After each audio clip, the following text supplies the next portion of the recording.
నమస్కారం, శ్వేత TV news కి స్వాగతం. హెడ్లైన్ చూద్దాం.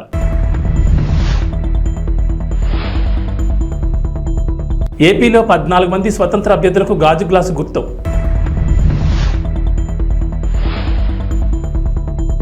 ఏపీలో టీడీపీ రెబల్స్ ను సస్పెండ్ చేసిన అధిష్టానం.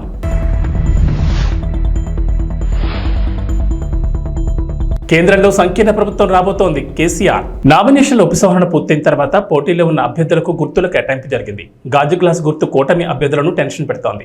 మచిలీపట్నం, జగ్గైపేట నియోజకవర్గాల్లో స్వతంత్ర అభ్యర్థులకు గాజు గ్లాస్ గుర్తును ఎన్నికల అధికారులు కేటాయించారు. గాజు గ్లాస్ గుర్తు ఫ్రీ సింబల్ గా గుర్తించడంతో ఇండిపెండెంట్ అభ్యర్థులకు గాజు గ్లాస్ గుర్తును కేటాయిస్తున్నారు. విజయవాడ పార్లమెంట్ పరిధిలో నవతరం పార్టీ అభ్యర్థి కూడా గాజు గ్లాస్ గుర్తు కేటాయించారు. ఇది కూటమి అభ్యర్థులకు ఇబ్బందిగా మారింది. అయితే గాజు గ్లాస్ గుర్తును జనసేన పోటీ చేసే స్థానంలో కాకుండా మిగిలిన చోట్ల కేటాయించొద్దంటూ ఎన్నికల కమిషన్కు జనసేన పార్టీ విజ్ఞప్తి చేసింది. అయితే రాష్ట్రంలో దాదాపు 25 నియోజకవర్గాల్లో స్వతంత్ర అభ్యర్థులకు గాజు గ్లాస్ గుర్తును కేటాయిస్తూ రిటర్నింగ్ అధికారులు కేటాయించడం ఇప్పుడు టెన్షన్ పెడుతోంది. రిటర్నింగ్ అధికారులను స్వతంత్ర అభ్యర్థులు తమకు గాజు గ్లాస్ గుర్తును కేటాయించాల్సింది కోరడంతో వారికి ఆ గుర్తును కేటాయించినట్లు తెలిసింది.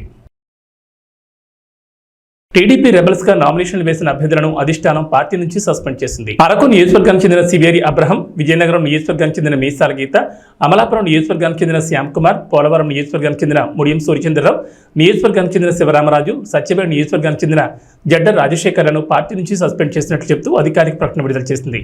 అధిష్టానం సీటు ఇవ్వకపోవడంతో ఆయా నియోజకవర్గాల నుంచి స్వతంత్ర అభ్యర్థులుగా బరిలో నిలిచిన పలువురు టీడీపీ నేతలు ఈరోజు నామినేషన్ ఉపసంహరణ గడువు ముగియా వీరంతా వెనక్కి తీసుకుంటారని భావించింది. అయితే ఎవరు నామినేషన్ ఉపసంహరించుకోకపోవడంతో ఆయా అభ్యర్థులపై సస్పెన్షన్ వేటు పడింది. కాంగ్రెస్, భాజపాకు ఓట్లు, సీట్లు కావాలి కానీ ప్రజా సమస్యలు పట్టవని భారత అధినేత కేసీఆర్ అన్నారు. ఖమ్మంలో నిర్వహించిన రోడ్ షోలో ఆయన పాల్గొని మాట్లాడారు. కేంద్రంలో భాజపాకు 200 సీట్లు కూడా రావని చెప్పారు. కేంద్రంలో సంకీర్ణ ప్రభుత్వం రాబోతోందని, లోక్సభ ఎన్నికల్లో భారతకు 12 సీట్లు వస్తాయని ధీమా వ్యక్తం చేశారు. సంకీర్ణ ప్రభుత్వంలో నామా కేంద్ర మంత్రి అవుతారని చెప్పారు. మాట చెప్పారు. ఆయనకు పాపం బాగా ఆశ ఎక్కువ. నా రాష్ట్రం బాగుపడాలా, నా జిల్లా బాగుపడాలా అనే ఒక ఉబలాటంతో ఆయన కొంచెం ఆరాటపడతా ఉంటారు. ఒక సందర్భంలో ఏమైందంటే తెలంగాణలో పంటలు పంజాబ్తో తనలనే స్థాయికి పోయినాం. మనం 3.5 కోట్ల టన్నుల వడ్లు పండించినాం కష్టపడి. కేంద్ర ప్రభుత్వం మొండికేసింది, మేము ధాన్యం కొనం. మన ఎంపీలు నామా నాగేశ్వరరావు గారి నాయకత్వంలో పోయి అడిగినారు ఆ మంత్రిని, యాసంగిలో కొంచెం నూకైతుందండి, అది కొనాలంటే ఆ మెదడు తక్కువ మంత్రి మీ తెలంగాణ ప్రజలు నూకలు తినమనండి అని చెప్పినాడు. దాంతో అందరం కూడా ఏమైందా తమ్ముడు ప్లీజ్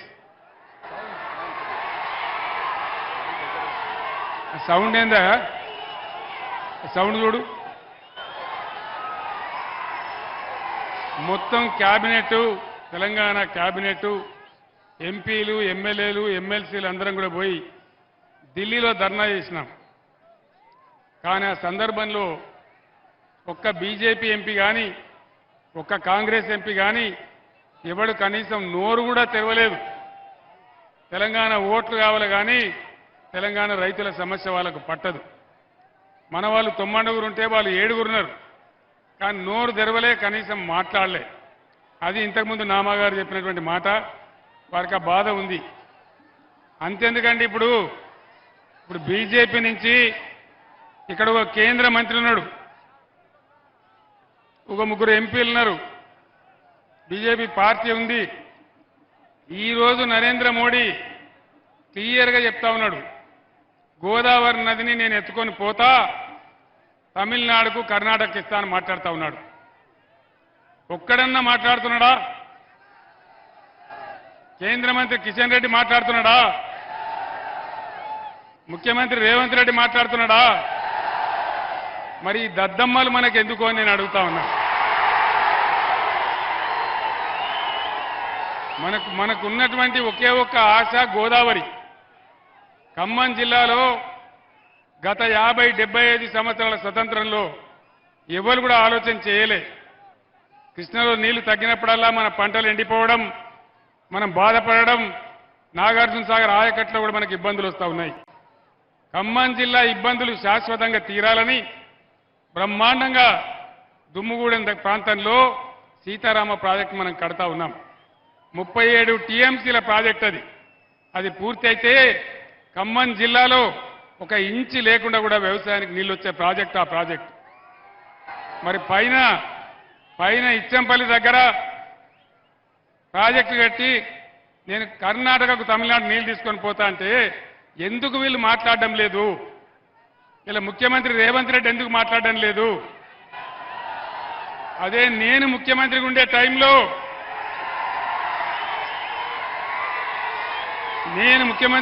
టైంలో నరేంద్ర మోడీ గారు ఇదే ప్రతిపాదన తెచ్చిండు.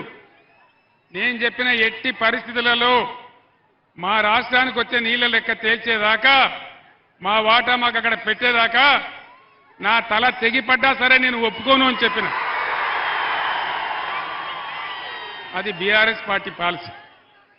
మరి వీళ్ళకి ఓట్లు కావాలా, సీట్లు కావాలా, కేంద్ర మంత్రులు కావాలా? కానీ మన సమస్యలు, మన ప్రధానమైనటువంటి సమస్యలు, మన నీళ్లు, మన పంటలు, మన రైతులు వీళ్ళకి పట్టదు. నేను ఒక్కటే మాట మీకు మనవి చేస్తా ఉన్నా. కేంద్రంలో బీజేపీ 400 సీట్లు, 370 సీట్లు గోవిందా, ఏం వస్తలేవు. 200 కూడా దాటే పరిస్థితి లేదనేది మొత్తం యావత్ ప్రపంచం కోడైకూస్తా ఉన్నది. నేను మీకు ఒక మంచి మాట చెప్తా ఉన్నా. ఈసారి రాష్ట్రంలో ఇప్పుడు నేను ఎక్కడికి పోయినా ఇవాళ 6వ రోజు, ఎక్కడికి పోయినా ఇదే పద్ధతిలో ప్రజలు బ్రహ్మరథం పడతా ఉన్నారు. దాదాపు 12 పార్లమెంట్ సీట్లు మనం గెలవబోతా ఉన్నాం.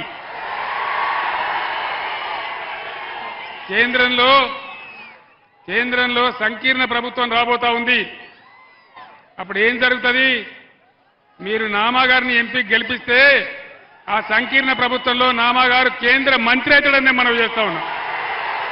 తెలంగాణ 10వ తరగతి వార్షిక పరీక్షా ఫలితాలు ఇవాళ విడుదలయ్యాయి. ఉదయం 11 గంటలకు బషీర్బాగ్లోని ఎస్సీఆర్టీ కార్యాలయంలో విద్యాశాఖ ముఖ్య కార్యదర్శి బుర్రా వెంకటేశం ఫలితాలను విడుదల చేశారు. తెలంగాణలో 10వ తరగతి పరీక్షలు మార్చి 18 నుంచి ఏప్రిల్ 2 వరకు నిర్వహించగా మొత్తం 5,08,385 మంది విద్యార్థులు హాజరయ్యారు. వీరిలో బాలురు 2,07,952 మంది కాగా బాలికలు 2,50,433 మంది ఉన్నారు. రాష్ట్ర వ్యాప్తంగా 2,676 పరీక్షా కేంద్రాలను ఏర్పాటు చేశారు. మరోవైపు పరీక్షలు జరుగుతుండగానే ఏప్రిల్ 3 నుంచి ఏప్రిల్ 13 వరకు 19 కేంద్రాల్లో పరీక్షా పేపర్ల మూల్యాంకనం జరిగింది. లోక్సభ ఎన్నికల కోడ్ వచ్చినప్పటి నుంచి తెలంగాణలో ఇప్పటి వరకు 202 కోట్ల విలువైన సొత్తును స్వాధీనం చేసుకున్నారు. 76.65 కోట్ల నగదును, 43.57 కోట్ల మద్యం, 29.62 కోట్ల విలువైన 118 కిలోల బంగారం, వెండి ఆభరణాలను స్వాధీనం చేసుకున్నట్లు అధికారులు ప్రకటించారు. అలాగే 26.54 కోట్ల విలువైన 13.86 లక్షల వస్తువులను స్వాధీనం చేసుకున్నారు. కేంద్ర హోంశాఖ మంత్రి అమిత్ షా వీడియో మార్ఫింగ్ కేసులో పలువురు తెలంగాణ కాంగ్రెస్ నేతలు సోషల్ మీడియా విభాగానికి ఢిల్లీ పోలీసులు నోటీసులు జారీ చేశారు. హైదరాబాద్లోని గాంధీ భవన్కు వచ్చి కాంగ్రెస్ పార్టీ అధికార ప్రతినిధి Aslam Tasmeen, party social media incharge Manne Satish, ఆ పార్టీకి చెందిన నవీన్ శివకుమార్లకు నోటీసులు ఇచ్చారు. అమిత్ షా మార్ఫింగ్ వీడియోను ఎక్స్లో పోస్ట్ చేశారని ఢిల్లీ పోలీసులు ఆరోపిస్తున్నారు. ఈ నోటీసులపై వివరణిస్తామని రాష్ట్ర కాంగ్రెస్ నేతలు తెలిపారు. భాగంగా ఐపీసీ సెక్షన్లు 153, 153A, 465, 469, 171G ఐటీ చట్టం సెక్షన్ 66 కింద కేసు నమోదు చేశారు. హోంమంత్రి అమిత్ షాకు చెందిన వీడియోలు మార్ఫింగ్ చేసి ట్విట్టర్, ఫేస్బుక్లో షేర్ చేసి ప్రజల్లో అశాంతిని రేకెత్తించేట్లు ప్రయత్నిస్తున్నారని ఎఫ్ఐఆర్లో పేర్కొన్నారు. ఢిల్లీ పోలీసులమని చెప్పి నీరజ్ చౌదరి ఇన్స్పెక్టర్ గారు వచ్చేసి మనకి మన్నె సతీష్, శివకుమార్, అస్మా తస్లీమా అనే ముగ్గురికి 91 సిఆర్పిసి కింద కొంత సమాచారాన్ని అందజేయవలసిందిగా ఒక కేసుకు సంబంధించినటువంటి నోటీసు ఉన్నది తీసుకోవాలని చెప్తే కాంగ్రెస్ పార్టీ లీగల్ అడ్వైజర్గా, లీగల్ కౌన్సిల్గా, స్పోక్స్ పర్సన్గా నేను వాళ్ళ తరఫున నోటీసుని తీసుకోవడం జరిగింది. ఈ నోటీస్కి సరైనటువంటి సమాధానాన్ని మేము ఇవ్వటానికి 15 రోజుల గడువు కోరటం జరిగింది. ఈ 15 రోజుల గడువు కూడా వాళ్ళు కంప్లైంట్ కాపీని ఫర్నిష్ చేయడానికి subject to furnishing of complaint copy అని క్లియర్గా చెప్పడం జరిగింది. కంప్లైంట్ కాపీలో మనకి పూర్తి సమాచారం తెలుస్తుంది తప్పితే కేవలం వాళ్ళు ఇచ్చినటువంటి ఎఫ్ఐఆర్ నోటీస్తోనూ మాకు తెలియదు కాబట్టి అది చూసిన తర్వాత పూర్తిగా రెస్పాండ్ అవుతాం. ఏదేమైనప్పటికీ కూడా కాంగ్రెస్ పార్టీ ఎప్పుడు తప్పు చేయదు. కాంగ్రెస్ పార్టీ కెన్యాలో డ్యాం తెగిన ఘటనలో 42 మంది మృతి చెందారు. పలువురు బురదలో కూరుకుపోయారు. వారి కోసం అధికారులు గాలిస్తున్నారు. కాగా కెన్యాలో కొన్ని రోజులుగా అతి భారీ వర్షాలు కురుస్తున్నాయి. ఈ క్రమంలో ఓ డ్యాం తెగిపోయి అక్కడ జనాన్ని అతలాకుతలం చేసింది. నకూరు కౌంటీలోని మాయి మహియు పట్టణ సమీపంలోని డ్యాంలో నీటి ఒత్తడికి కట్ట తెగిపోయింది. ఆ నీరంతా సమీపంలోని ఓళ్లను ముంచెత్తింది. దీంతో పెద్ద సంఖ్యలో ఇళ్లు కొట్టుకుపోగా రోడ్లు తెగిపోయాయి. అంతేకాకుండా 42 మంది మృతదేహాలను అధికారులు గుర్తించారు. గత 5 ఏళ్లలో ఏ ఒక్క ప్రభుత్వ ఉద్యోగికి న్యాయం జరగలేదని టీడీపీ అధినేత చంద్రబాబు అన్నారు. సీఎం జగన్ వారి పాలిట రాక్షసులా మారారని ధ్వజమెత్తారు. టీడీపీ కూటమి అధికారంలోకి వచ్చాక కాంట్రిబ్యూటరీ పెన్షన్ స్కీమ్ పై ప్రత్యేక విధానం తీసుకొస్తామని ప్రకటించారు. ఉద్యోగులకు న్యాయం చేస్తామని, పీఆర్సీ పింఛన్ సకాలంలో ఇచ్చి అండగా ఉంటామని వెల్లడించారు. ప్రజాకాలంలో భాగంగా సోమవారం నంద్యాల జిల్లా డోన్ నందికొట్కూరులో జరిగిన భారీ బహిరంగ సభలో ఆయన ప్రసంగించారు. 5 ఏళ్లుగా సచివాలయానికి వెళ్లిన సీఎం 5 ఏళ్లలో ఒక్క పత్రికా సమావేశం కూడా నిర్వహించిన సీఎం జగన్ తప్ప దేశంలో మరెవరూ లేరన్నారు. సొంత ప్రయోజనాల కోసం కేబినెట్ ను పెట్టుకుని పరిపాలన సాగిస్తున్నాడన్నారు. ఏం తమ్ముళ్ళు హుషారుగా ఉన్నారా?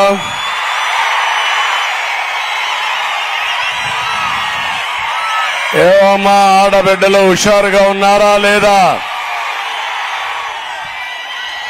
రాష్ట్రంలో దొంగలు పడ్డారు. ఆ దొంగల్ని పట్టుకోవాలి మే 13వ తారీఖున. ఏం తమ్ముళ్ళు సిద్ధమా అని మిమ్మల్ని అడుగుతున్నా. ఈరోజు నేను ఇక్కడికి వచ్చింది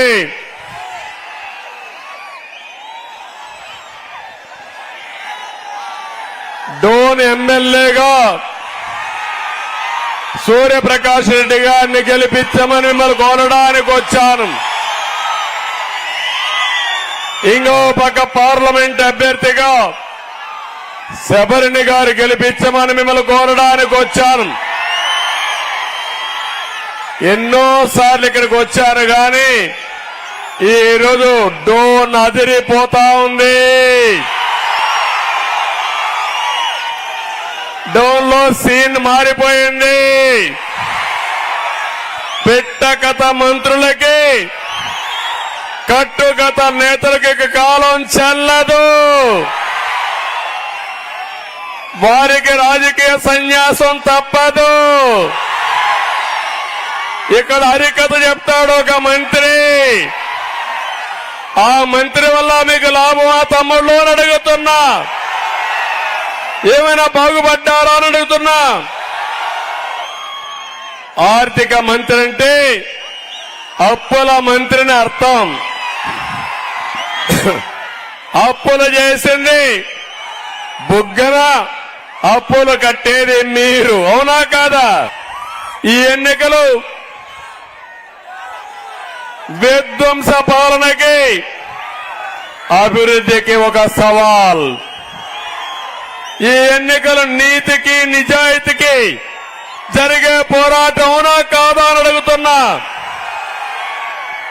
విజన్కి విద్వేషానికి మధ్య పోరాటం, ధర్మానికి అధర్మానికి పోరాటం, కబ్జాలకు రక్షణకు, రాతియుగం రాక్షసులకి స్వర్ణయుగం చేసే పాలకుల మధ్య జరిగే పోరాటం అని చెప్పి నేను మీకు తెలియజేస్తున్నా.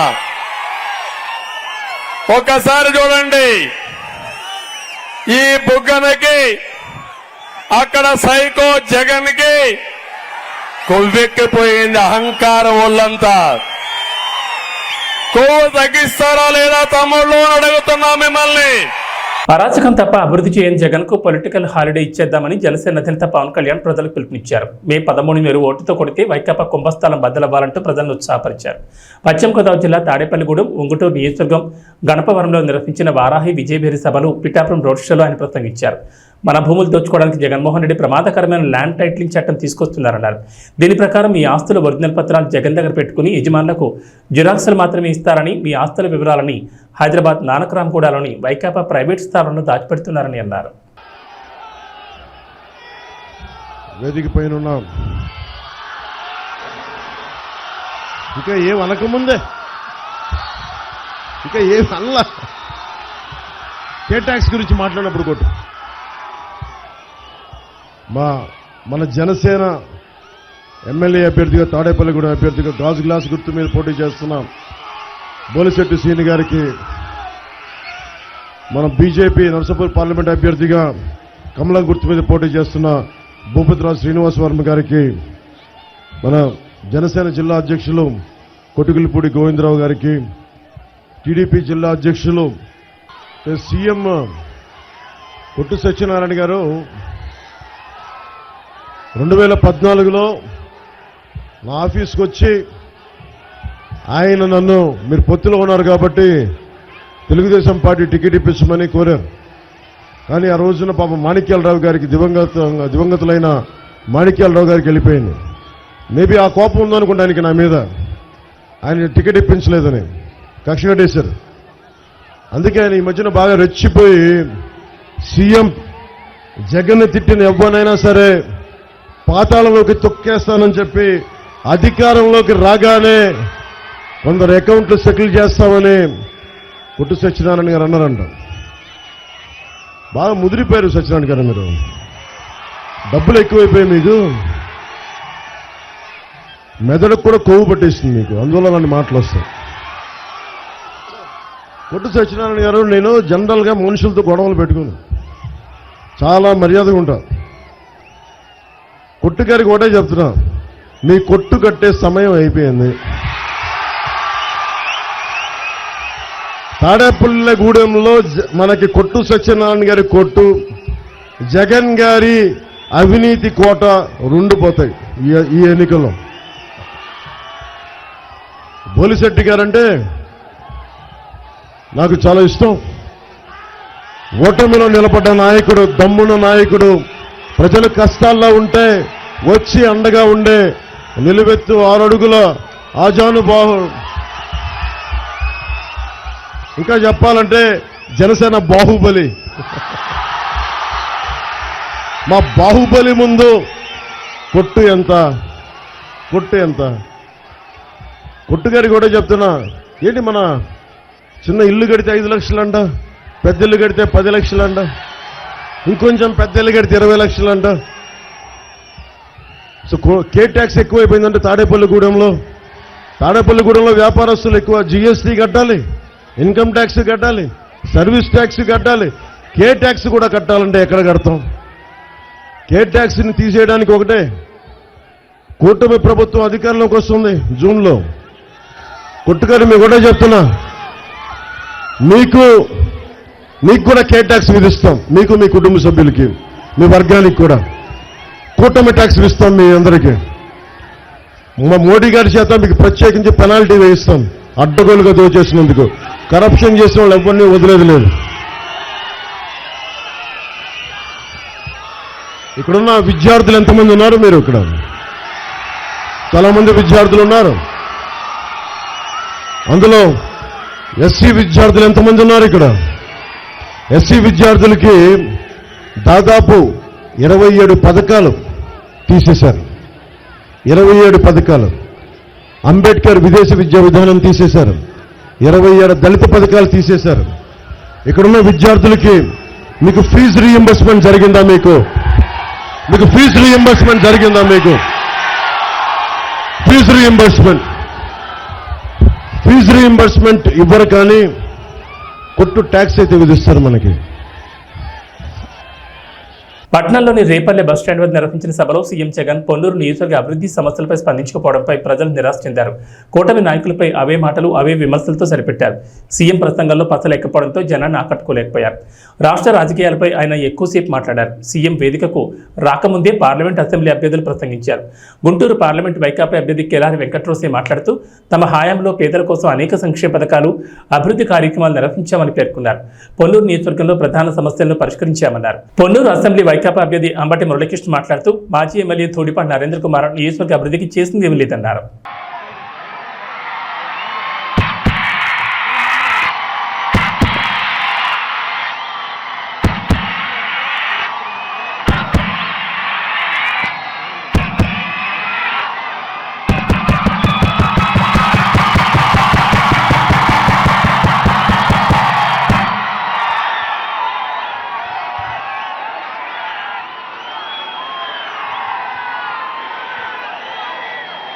పొన్నూరు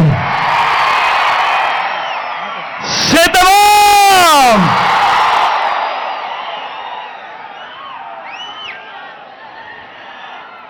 ఇంత బండుటెండలో కూడా ఇంతటి అభిమానం చూపిస్తూ చిక్కటి చిరునవ్వుల మధ్య ప్రేమానురాగాలు పంచిపెడతా ఉన్నా నా ప్రతి అక్కకు, నా ప్రతి చెల్లెమ్మకు, నా ప్రతి అవ్వకు, నా ప్రతి తాతకు, నా ప్రతి సోదరుడికి, నా ప్రతి స్నేహితుడికి ముందుగా మీ జగన్, మీ బిడ్డ రెండు చేతులు జోడించి పేరు పేరున హృదయపూర్వకంగా కృతజ్ఞత తెలుపుకుంటా ఉన్నాడు మీ బిడ్డ.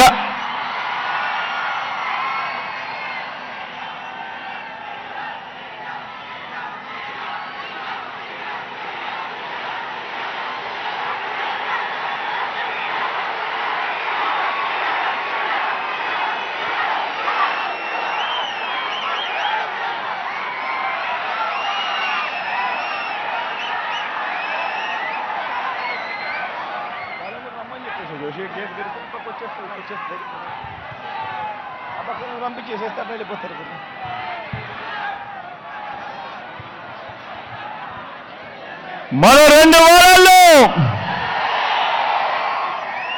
జరగబోతా ఉంది కురుక్షేత్ర మహాసంగ్రామం. ఈ యుద్ధంలో అటువైపున ఉన్నది కౌరవ సైన్యం, దుష్ట చతుష్టయం. అటు గతంలో వాళ్ళు ప్రభుత్వంలో ఉన్నప్పుడు అందరినీ మోసం చేసిన చరిత్ర ఆ కూటమిది. అటు చంద్రబాబు, ఆయనకు మద్దతుగా 2 జాతీయ పార్టీలు, ఒక వదినమ్మ, ఒక దత్తపుత్రుడు,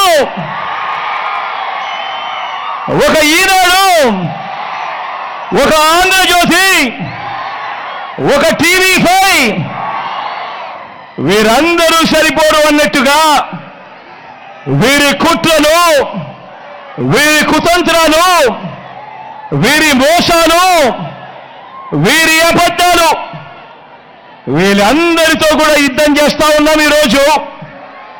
ఏ మనిషి కూడా వీళ్ళు ఎప్పుడూ కూడా గతంలో కూడా ఏ పేదవాడికి చేసిన చరిత్ర లేని వీళ్ళందరూ కూడా అటువైపున కూటమిగా ఉండి ఈరోజు మీ బిడ్డపై యుద్ధం చేస్తా ఉన్నారు.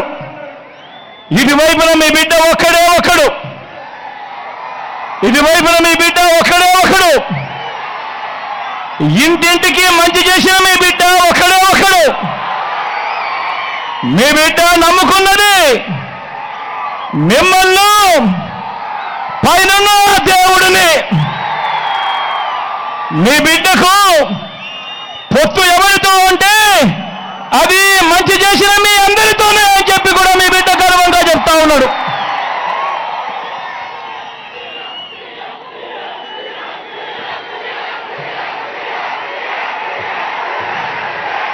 వేస్తూ ఇంటింటి ఒక్క అవకాశం అంటూ గద్దెనెక్కిన జగన్మోహన్ రెడ్డి రాష్ట్ర ప్రగతిని గోతులో పాతిపెట్టాడు. లక్షల కోట్ల హాంఫాట్ చేసి రాష్ట్ర ప్రజల నెత్తిన అప్పుల భారం మోపాడు. స్వర్ణయుగం రావాలంటే చంద్రబాబు సీఎం కావాలి. జగన్ మళ్లీ గెలిస్తే చీకటి వస్తుంది. జగన్ మళ్లీ అధికారంలోకి వస్తే ఏపీ ప్రజలు రాష్ట్రాన్ని వదిలి వెళ్లే పరిస్థితి వస్తుంది. జన ధన మాన చొరకుడు జగన్ను రాష్ట్రం నుంచి తరిమికొట్టే పాశుపతాస్త్రం తెదేపా, జనసేన, భాజపా కూటమి. ఈ ఎన్నికల్లో ఓటర్లు బాణాలై వైకాపా పాలనకు చరమగీతం పాడాలని హిందూపురం ఎమ్మెల్యే నందమూరి బాలకృష్ణ పిలుపునిచ్చారు. బాలకృష్ణ సోమవారం రాత్రి చేపట్టిన స్వర్ణాంధ్ర సాకార యాత్రకు చిత్తూరు, బంగారుపాళ్యంలో అపూర్వ స్పందన దక్కింది. చిత్తూరు బైపాస్ రోడ్ నుంచి సంతపేట మీదుగా గాంధీ విగ్రహ కూడలి వరకు పసుపు దళం బాలకృష్ణకు జైజేలు పలికాయి. ఈ సందర్భంగా ప్రజలను ఉద్దేశించి బాలకృష్ణ మాట్లాడారు. చిత్తూరు ప్రజలందరికీ, పురవాసులకు, అలాగే రూరల్ మరి ముడిపాల నుంచి తరలి వచ్చిన అశేష ఈ జల సముద్రానికి, ఈ జల సందోహానికి, ఈ యొక్క రణగుణ ధ్వనికి, అలాగే హారతనిస్తూ తెలుగుదేశం పార్టీ విజయానికి నీరాజనాలు అర్పిస్తున్న నా తెలుగింటి ఆడపడుచులకు, యువతరానికి ప్రతినిధులు, యువతరానికి నాయకులు, భావితరానికి భారతదేశ మహాశక్తి అయిన యువతరానికి, తెలుగుదేశం పార్టీ నాయకులకు, కార్యకర్తలకు, ఎవడైనా దిగు దిగు దిగు బాబు, అలాగే జనసేన కార్యకర్తలకు, నాయకులకు, అలాగే బీజేపీ నాయకులకు, కార్యకర్తలకు, అలాగే ఇక్కడ ముస్లిం మైనారిటీ పెద్దలకు, ముత్తపల్లిలకు, అలాగే ముస్లిం సోదరిమణులకు, ఇమాంలకు, మౌజన్లకు అందరికీ ముందుగా నా హృదయపూర్వక నమస్కారాలు తెలియజేసుకుంటున్నాను. ఎక్కడ చూసినా శుభమయం ఏమిటో అంటే రుణానుబంధన రూపేణ అంటే భావసురాణి జన్మాంతర సౌహృదాన్ని అంటారు. అంటే ఒక మనిషి మీద ఉన్న పోయిన జన్మలో అనుబంధంతో, పరిచయంతో ఈ జన్మలో కొంతమందిని పొందగలుగుతాం ఆ వాసనతో. కానీ ఇన్ని లక్షల కోట్ల మంది జనం యొక్క అభిమానాన్ని పొందడం అంటే అది మీకు నాకు ఏ విడదీయలేని అనుబంధమో, ఏ రుణానుబంధమో, ఏ జన్మల అనుబంధమో కదా నాకు అనిపిస్తుంది. మరి పసుపు అంటే శుభానికి సూచకం, అలాగే పసుపు అంటే ఒక ఆనంద వేడుకకు ఆహ్వాన గీతం, అలాగే పసుపు అంటే మంచి ఆరోగ్యానికి ఒక గొప్ప ఆయుర్వేద ఔషధం, మన పసుపు అభివృద్ధికి ఒక నిర్వచనం, మన పసుపు సంక్షేమానికి ఒక నిదర్శనం, అలాగే మన పసుపు అభివృద్ధికి ఎగరేసిన కేతనం, అలాగే మన పసుపు ఆత్మ గౌరవానికి నిలువెత్తు రూపం, అలాగే మన పసుపు ఆత్మవిశ్వాసానికి నిజమైన సంతకం. మరి ఆనాడు రామారావు గారికి మనకి ఇచ్చేడిన ఒక ఆస్తి వ్యవస్థ మన తెలుగుదేశం పార్టీ. రాజకీయ పార్టీ అనే దానికంటే కూడా ఇది మనందరినీ ఒక వసుదైక కుటుంబంగా, ఒక ఉమ్మడి కుటుంబంగా కలిపిన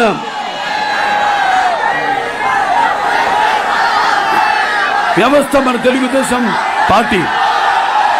మరి ఆనాడు రామారావు గారు చలచిత్ర రంగంలో తిరుగులేని, మగటం లేని మహారాజుగా వెలుగుతూనే మరి ఆనాడు ఆయన ఈ యొక్క చలచిత్ర పరిశ్రమ నుంచి నిష్క్రమించి అలాగే ఈ రాజకీయ రంగంలోకి అడుగుపెట్టి మరి అంతవరకు ప్రతి తెలుగు బిడ్డ, తెలుగు మట్టి గడ్డ కూడా నేను తెలుగు వాణ్ణి అని సగర్వంగా చెప్పుకునే దమ్ము, ధైర్యం, తెగువ, సత్తువ, అహంకారానికి బదులు పెట్టి, సానబెట్టి బయటికి తీసుకొచ్చి చెప్పించిన తెలుగు తేజం నందమూరి తారక రామారావు గారు. అలాగే ప్రతి తెలుగు బిడ్డ పొట్టు ఉడక ముందే రాజకీయ అవగాహన, చైతన్యం తీసుకొచ్చిన ఒక తెలుగు మహనీయుడు మన ఎన్టీ రామారావు గారు. ఆయన రాజకీయాల్లోకి వచ్చాక ఆయన ప్రవేశపెట్టిన పథకాలు ఎంతో సాహసోపేతమైనవి, అంతే అలాగే ఎంతో ఉపయోగకరమైనవి, సానుకూలమైనవి కూడా. ఎన్టీ రామారావు గారు రాజకీయాల్లోకి రాకముందు వచ్చిన తర్వాత ఆయన ప్రవేశపెట్టిన పథకాలు ప్రతి ఏ పార్టీ అధికారంలోకి వచ్చినా ఇక్కడే కాదు దేశవ్యాప్తంగా కూడా వాటిల్లో ప్రవేశపెట్టి అమలు చేస్తేనే తప్ప వాళ్ళకి భవిష్యత్తు లేదు. అటువంటి ఎన్టీ రామారావు గారు మరి అదే ఒక పేదవాడి ఆ బాధ తెలిసిన అన్న ఆయనే. అలాగే ఒక జనం భవిష్యత్తు ఇచ్చిన అన్న ఆయనే. అలాగే తనకు అండగా నిలిచిన మహిళలకు, ఆడపడుచులకు ఆర్థిక బలం ఇచ్చిన అన్న కూడా ఆయనే. ఇండియన్ ప్రీమియర్ లీగ్ 17వ సీజన్లో కోల్కతా నైట్ రైడర్స్ ఢిల్లీ క్యాపిటల్స్పై 7 వికెట్ల తేడాతో విజయం సాధించింది. 154 పరుగుల లక్ష్యాన్ని కోల్కతా కేవలం 16.3 ఓవర్లలోనే ఛేదించింది. ప్రస్తుత ఐపీఎల్ సీజన్లో కోల్కతా నైట్ రైడర్స్ ఆడిన 9 మ్యాచ్ల్లో ఇది 6వ విజయం కావడం విశేషం. కాగా 11 మ్యాచ్ల్లో ఢిల్లీకి ఇది 6వ ఓటమైంది. కోల్కతా సాధించిన ఈ అద్భుత విజయంలో wicket keeper batsmen Phil Salt కీలక పాత్ర పోషించాడు. సాల్ట్ కేవలం 33 బంతులు 7 ఫోర్లు 5 సిక్సర్లతో 66 పరుగులు చేశాడు. సాల్ట్, సునీల్ నారాయణ్ మధ్య మొదటి వికెట్కు 6.1 ఓవర్లలో 78 పరుగుల భాగస్వామ్యం నమోదైంది. ఇది మ్యాచ్ ఏకపక్షంగా మారింది. అంతకుముందు టాస్ గెలిచి బ్యాటింగ్ ఎంచుకున్న ఢిల్లీ క్యాపిటల్స్ 20 ఓవర్లలో 9 వికెట్ల నష్టానికి 153 పరుగులు చేసింది. ఏవీ బులెటిన్ విశేషాలు. నమస్కారం.